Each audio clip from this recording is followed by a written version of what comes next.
여러분 안녕하십니까? 백운기입니다. 미국 대선 사흘째 바이든 당선으로 기울고 있지만 트럼프 대통령의 무더기 소송전으로 언제 승자가 최종 확정될지 불투명한 상황이 됐습니다. 트럼프로서는 일생 최대의 배팅을 한 셈이지만 인생 최후의 배팅이 될지도 모르겠군요. 뉴스와이드 오늘은 먼저 국내 정치 관련 이슈를 살펴본 다음에 미국 대선 상황 들여다보겠습니다. 뉴스와이드 출발합니다. 네, 오늘 첫 순서로 초대 손님부터 만나보겠습니다. 국민의힘 박성중 의원 모셨습니다. 어서 오십시오. 네, 안녕하십니까. 반갑습니다. 고맙습니다. 초대해 주셔서. 미국 대선 결과가 아주 아슬아슬했는데 네네. 바이든 후보가 되는 것 같죠? 뭐 전체 분위기는 그런데 예. 한 가지 아쉬운 점이 있다면 예. 미국은 세계 최대 세계의 리더 뭐 경찰 국가인데 예. 거기서 이렇게 불복 이런 게 나오니까 보기는 참 안 좋네요. 그러니까요. 이 원래 미국의 전통이 딱 결정이 되면 승복하고 네네. 그리고 이렇게 자연스럽게 좀 정권 인수하고 그렇게 되지 않나요? 그게 당연한 수순인데 예. 또 세계를 리드하는 국가는 그 정도의 어떤 국가관 예. 또 어떤 도덕심 이런 게 있어야 될 텐데 참 아쉽다는 말씀드리고 싶습니다. 그러니까요. 바이든 후보 당선이 유력해지는 상황인데 국민의힘의 박진 의원인가요? 예예. 상당히 바이든하고 가깝다고 그러더래요. 박진, 조태용 아, 예. 두 분 다 굉장히 가깝고 예. 또 전 앞에 반기문 총장님도 굉장히 가깝고 그렇죠. 해서 저희들 라인은 상당히 지금 여건보다는 훨씬 많다. 그렇지만은 저희들에 만족하지 않고 예. 정부와 협조해서 미국과의 국익 관계에서 예. 하겠다. 이렇게 저희들은 내부적인 어떤 결정을 하고 있습니다. 근데 슬그머니 저희 반기문 총장 해가지고 반기문 총장이 국민의힘 인사인 것처럼 말씀하신 것 같습니다. 꼭 그런 건 아닙니다. 예. 아무튼 여야를 떠나서 네네. 또 국익을 위해서라면 예, 국가를 위해서 그렇게 국익을 좀 위해서. 도움이 되는 사람들은 함께 움직여주고 네. 정보도 교류하고 그러면 좋겠죠. 예, 그래 해야 되겠습니다. 예. 오늘은 아무래도 이제 지금 서울시당 위원장 맡고 계시죠. 그렇습니다. 예. 서울시장 관련 선거 좀 집중적으로 여쭤보겠습니다. 네네. 오늘 공청회가 열렸다고 하더군요. 네네, 국민의힘이 열렸습니다. 주최한 겁니까? 네네. 어떤 공청회입니까? 저희들 여성 청년 예. 또 서울 시민이 결정하는 어떤 시장을 뽑자 이래서 오늘 마포에서 한 100여 명 이상이 참여해서 예. 다양한 의견을 들어서 예. 앞으로 그 결정 구조를 선택하는 결정하는 그런 어떤 공청회였습니다. 그러면 주제가 후보를 어떤 사람을 뽑을까 이런 내용입니까? 어떤 방식으로 후보를 뽑을 것인가 아. 그리고 어떤 사람을 뽑을 것인가 예. 그런 두 가지 상태에서 다양한 의견이 오고 가고 했습니다. 현재 당 내에서 오고 가는 얘기 중에 네네. 어떤 방식으로 뽑자는 의견이 제일 많습니까? 방식은 여러 가지 방식이 있습니다. 예. 우선 우리 그 당헌 당규에는 예. 책임당은 50%, 국민 여론은 50% 이렇게 예. 돼 있습니다. 그런데 이 책임당은 50%는 너무 크다. 이런 차원에서 지금 국민 여론을 7 내지 8, 예. 70% 내지 80%를 확대하자. 이런 의견도 있고요. 예. 또 일부 의견에는 차라리 100% 일반 국민 여론을 하자. 이제 이렇게 하다 보니까 내부 당헌에 대한 여러 가지 소홀 문제 예. 이런 게 나오다 보니까 지금 또 다른 방식에는 60%를 국민 여론을 하고 예. 20%를 당원으로 주고 20%를 참여단을 모집해서 하는 방식도 하자. 뭐 이런 다양한 방식이 지금 나오고 있기 때문에 예. 그걸 방식에서 최대 공약수를 뽑아서 가장 이번 서울시장 또 서울 시민에게 다가갈 수 있는 예. 그런 구조로 하겠다는 것이 저희들의 방침입니다. 아무튼 기존의 선출 방식보다는 시민 참여를 좀 더 훨씬 넓히는 넓힌다. 예, 그런 예. 방식으로 하려고 또, 하시는군요. 예, 예전에는 이제 우리 당 예. 현재 국회의원 예. 또 원외위원장 예. 또 우리 당원의 중에서 후보자를 뽑는 그런 게 됐다면 이번에는 우리 당 아닌 분들도 있기 때문에 거기에는 당원이 들어가면 여러 가지 문제가 될 수 있지 않습니까? 예. 그래서 폭을 완전히 국민 경선으로 시민 경선으로 넓히자 이런 그러면 주장도 상당히 세게 나오고 있습니다. 일종의 시민 후보 이렇게 생각해도 되겠습니까? 그렇습니다. 상당히 좀 스펙트럼이 넓어지겠는데요.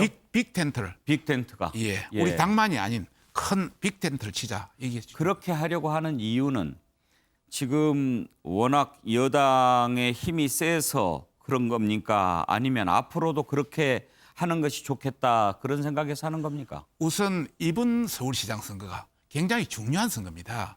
또 1년 뒤에는 바로 대선과 또 지방선거가 또 있기 때문에 굉장히 중요한 전환점 포인트가 돼서 이번 서울시장 선거, 부산시장 선거 놓칠 수 없다 이런 예. 차원에서 아주 하는 뭐 굉장히 그 어떤 신경을 쓰는 그런 차원에서 이제 그렇게 하는 것이고요. 앞으로도 이것이 만약 효과를 발휘한다면 그런 방식으로 나갈 수밖에 없는 거죠. 그렇겠네요. 네. 그러면 누구는 안 된다 이런 게 그런 없겠습니다. 건 없습니다. 예. 누구나 들어올 수 있는 오픈 시스템으로 대부분 다 그렇게 오늘 저희 그 서울에 당협위원장이 49명이나 있는데 예. 한 40여 명 가까이가 참여하고 또 당원들도 많이 참여했습니다. 대부분의 이야기가 누구나 올 수 있는 오픈 시스템으로 또 모든 시민이 참여할 수 있는 예. 참여할 수 있는 시민은 다 참여할 수 있는 그런 구조로 가자는 의견이 주류를 이루었습니다. 아까 이렇게 뭐 꼭 어디 제한을 두지 않는다 이렇게 말씀하시니까 얼른 이제 생각나는 사람이 네네. 예를 들면 안철수 대표도 네네네. 있고 또 요즘에 민주당 탈당한 금태섭 전 금태섭, 예. 의원도 있고 예, 이런 사람들도 같이 해볼 수 있다 이런 생각입니까? 당연합니다. 그런 부분에 외연이 더 넓어야 우리가 당선될 구조가 더 훨씬 넓어지는 가능성이 많아지는 구조이기 때문에 예. 그분들 외에도 또 다른 분이 있다면 뭐 기업을 하시는 분들이라든지 기타 더 좋은 분들이 있다면 우리가 나서서 그분들 영입해가지고 예. 뭐 당에 들어오지 않는다면 바깥에서 같이 빅텐트를 쳐가지고 하는 방식까지도 고려해야 된다는 것이 강력한 우리 당협위원장들 당원들의 의견이었습니다. 뜻은 충분히 알겠습니다. 문제는 이제 그렇게 되려면 일단 기존 선출 절차가 있을 것 아닙니까? 그것은 당원들의 의사가 더 많이 반영되는 절차일 텐데 네네. 외부에서 들어온 사람들은 아무래도 당원 투표에서는 약하지 않겠어요? 그렇습니다. 그런 부분들은 손을 좀 봐야 되겠군요. 그래서 이제 일부의 의견은 당내 경선을 먼저 하고 예. 나머지 또 경선을 해서 뭐 2단계로 나누자 이런 의견도 있고 예. 그러지 말고 원샷으로 1차, 2차, 3차에서 차라리 순회 경선을 통해서 다양한 의견을 표출하고 1차를 떨어뜨리고 2차 해서 뭐 어느 방송에 뭐 미스터롯 뭐 이런 그런 뭐 정확하게 내가 이야기를 하면 또 그럴 것 같아서 예. 그런 방식으로 해서 어떤 시민들의 어떤 관심과 어떤 걸 제고하자 그렇게 예. 해서 서울시장의 어떤 후보를 뽑자 이런 다양한 예. 의견들이 지금 나오고 있습니다. 혹시 박 의원께서는 서울시장 출마 의향이 있으십니까? 제가 자격이 되겠습니까? 자격이야 충분히 차고 넘치죠. 서울시에 대해서는 뭐 제가 가장 우리 원내에서는 많이 알고 예. 서울시에 뭐 거의 한 30년 가까이 했고 예. 구청장 또 국회의원도 2번 했기 예. 때문에 뭐 여러 가지 어떤 많이 알고는 있습니다만은 여러 가지 지금 요 사이 어떤 코로나19라든지 또 이런 차원에서 지명도라든지 이런 게 어느 정도 차 있는 분이 또 가능성이 있고 지금까지 서울시장에 당선된 들 보면은 조순시장, 고건시장, 예. 그다음에 이명박 시장, 그다음에 그 우리 저 오세훈 시장, 예. 그다음 박은순 시장 기존을 보면 대부분 다 지명도가 있는 분들이 됐습니다. 예. 그래서 지명도 없는 분이 이번에는 나오기는 그렇게 간단하진 않다. 예. 물론 다양한 방식을 통해서 새로운 뭐 후보자가 출연할 수는 있겠지만은 여하튼 저는 그게 뭐 백업하는 또 시당위원장으로서 예. 그게 최선을 다할까 생각하고 있습니다. 이번에는 좋은 서울시장 후보를 만드는데 노력하고 네네. 서울시장 출마는 이 다음쯤 생각해 보시겠다. 예. 이렇게 받아들이면 되겠습니까? 알겠습니다. 고맙습니다. 아무래도 이제 서울시장 선거가 아까 말씀하셨듯이 정말 중요한 자리이기도 하지만 또 다음 대선을 앞두고 네네. 치러지는 선거이기 때문에 예. 이런저런 말들이 이제 많이 나오고 또 중요하다 그러는데 문제는 지금 말씀하신 그 생각이 박 의원 개인의 생각이신지 당 전체 의견인지 그것도 궁금하고 네네. 지금 말씀하시는 내용은 주호영 원내대표도 저희가 인터뷰를 했는데 그 분야하고는 비슷해요. 네네. 근데 김종인 위원장 생각을 들어보면 조금 그렇지 않은 것 같던데요. 오늘 또 김종인 위원장님하고 예. 그 정심 때 우리 서울시 당협위원장들하고 같이 전부 식사를 하면서 다양한 이야기를 나누었습니다. 또 2시에 공청회도 나누었습니다. 또 우리 경선위원장 김상훈 위원장하고도 전체 이야기를 어제도 나누고 오늘도 나누고 다 나눴기 때문에 전반적인 제 이야기가 어느 정도 녹아 있는 그런 사원이다. 물론 뭐 개중에 일부 신문 그 어떤 매스컴에서 우리 김종인 비대위원장의 어떤 다른 의견이 약간 나간 적은 있습니다만은 전체적인 지지는 그런 뜻이 아니다. 큰 빅텐트를 쳐서 정말 이길 수 있는 후보를 선택하겠다는 것이 김종인 위원장의 뜻도 확고합니다. 예. 혹시 안철수 대표 가능성 제가 여쭤본다면 어느 정도나 있다고 말씀하실 수 있을까요? 그걸 표현하기는 굉장히 어렵습니다만 예. 최근에 어느 뭐 여론조사 기관에 여론 놓은 걸 보니까 뭐 기존에 오세훈 시장이나 안철수 전 대표가 굉장히 높게 나오고 있었습니다. 뭐 충분한 유력한 후보 중에 한 분이죠. 안철수 대표가 어떻게 그 얘기하는 가치라든지 노선이라든지 이런 것은 지금 국민의힘 노선과 비슷하다고 생각하십니까? 예, 현 정부의 여러 가지 부동산 정책이라든지 세금 정책이라든지 경제 정책이라든지 기타 대북 정책이라든지 이런 관련해서 저희들하고 거의 같은 비슷한 의견을 나누고 있기 때문에 예. 저희들은 반 문재인, 반 지금 현 정부 이런 사람이면 누구나 예. 같이 연합할 수 있다는 것이 저희들의 일관된 기조입니다. 그러면 이 다음 서울시장 선거에서 어떤 점이 가장 큰 쟁점이 될 거라고 생각하시는지요? 우선 이번 시장 선거가 성추행 때문에 박원순 전 시장의 성추행 때문에 생긴 어떤 사건입니다. 그런 차원에서 도덕성, 성추행 이런 관련해서 굉장히 문제가 될 것이다. 특히 예. 현 집권당 민주당 관련해서는 대통령도 지난 4년 전 2015년에 정말 중대한 하자가 있어 보궐선거가 된 경우는 후보를 내지 말아야 된다고 본인이 약속했지 않습니까? 그리고 똑같은 해에 민주당의 당헌에 그것을 못을 박았습니다. 그런데 이번에 그거 다 하고 당헌의 뜻이라면서 후보 내겠다고 했지 않습니까? 예. 그 결정도 꼼수 결정입니다. 그 민주당의 당헌 당규를 보면 3분의 1 이상 참석해서 가반수의 어떤 찬성으로 결정한 데 있는데 이번에 참석한 사람이 80만 명 중에 21만 명, 26% 참석했습니다. 3분의 1이 안 됐습니다. 그러면 완전히 잘못된 것이죠. 그런데 당헌의 뜻으로 한다. 이 크게 잘못된 것이죠. 그런 차원에서 이번에 약속을 지켜야 된다. 예. 약속을 지키지 않는 당은 어떤 말을 앞으로 믿겠느냐. 그런 차원에서 그게 가장 아주 중요한 어떤 예. 관점이 될 거고요. 두 번째 이제 관점은 박원순 시장이 10년을 서울시장을 했습니다. 물론 잘한 점도 있습니다. 그러나 저희들이 보기로는 서울시의 경쟁력을 상당히 떨어뜨렸다. 뭐 국제 경쟁력 이런 차원에서 보면 서울시 도시 경쟁력이 한 200개 도시 중에 70위권을 넘습니다. 그리고 그 금융 경쟁력은 6위에 있던 게 33위로 떨어졌습니다. 또 돈의 상당 부분이 거의 복지에만 투자되고 또 어떤 자생, 어떤 생태계 육성에 거의 들어갔다. 이런 식이라면 서울의 미래 경쟁은 없기 때문에 미래는 없기 때문에 이런 차원에서 이것이 상당히 어떤 쟁점이 되지 않겠느냐 예. 이런 생각이 있고요. 또 지금 서울 시민이 상당히 고통을 받고 있습니다. 특히 전세 지금 못 구해서 2,000세대, 3,000세대에 있는 그런 대규모 주택 아파트도 전세가 한 건도 없습니다.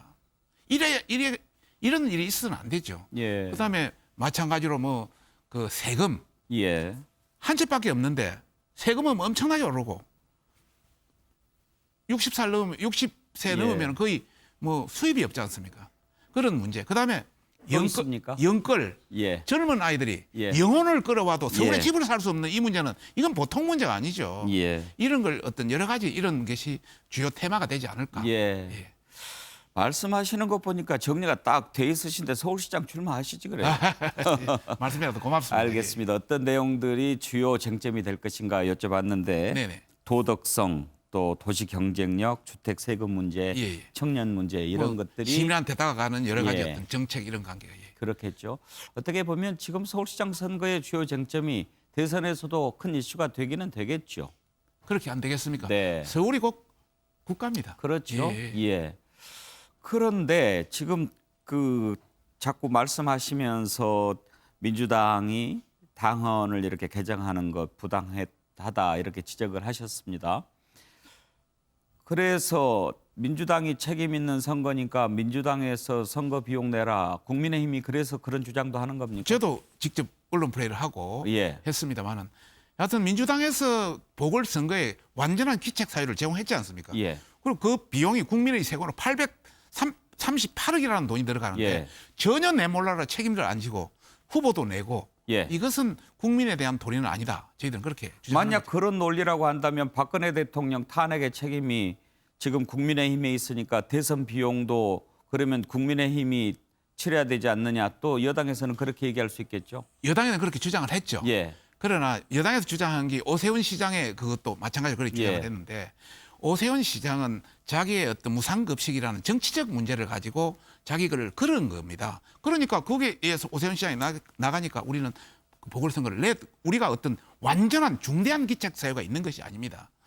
그다음에 박근혜 전 대통령도 마찬가지입니다. 박근혜 전 대통령에 대해서 탄핵을 한 것이 민주당만 탄핵해서 된 게 아닙니다. 우리 당도 60여 명이라는 사람이 들어가서 같이 문제가 있다 탄핵을 하고 인정한 사안이기 때문에 예. 그 정치적 사유를 가지고 그게 중대한 사유는 아니다.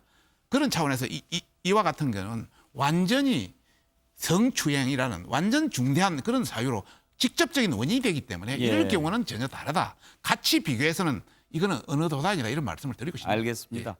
그래도 지금 보면 국민의힘 회의할 때 뒤에 이렇게 백드롭이라고 하나요? 이렇게 네네. 글자 붙여놓은 거 예. 보면은 후보 내지 말아야죠. 뭐 예. 이렇게 문재인 대통령 말을 따옴표해서 붙여놨던데 네네. 이제 이미 후보 내기로 했는데 그거는 너무 잘못하면 패배주의가 좀 읽혀지는 느낌이 있지 않습니까? 이제 결정하기 전에 이제 이 백보드를 달았는데 예.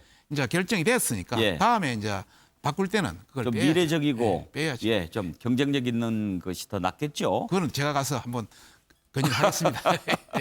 예, 아무래도 서울시장 선거 가장 큰 관심이 있어서 오늘 그 부분에 집중해서 여쭤봤습니다. 시간 나는 대로 네네. 좀 자주 나와서 말씀 좀 해주세요. 자주 불러주십시오. 네, 고맙습니다. 감사합니다. 네, 오늘 첫 순서로 서울시당 국민의힘 서울시당 위원장 맡고 있는 박성중 의원과 인터뷰했습니다.